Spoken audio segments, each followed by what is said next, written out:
So pumasok tayo sa no brand at coin purse lang ang ating dala. Tingnan natin kung anong nabili ko.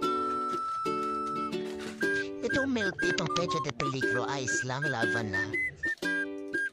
Ito naman, di ko malaman kung patatas, mais o kasaba, pero lasa lang yung Energen.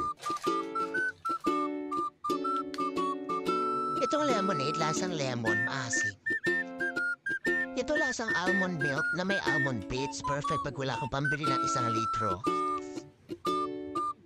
Itong mga 3-in-1 nila, hindi ko malaman kung nasobra na ako sa tubig. Pero hindi sila creamy, hindi rin sila malasa na kape, sakto lang.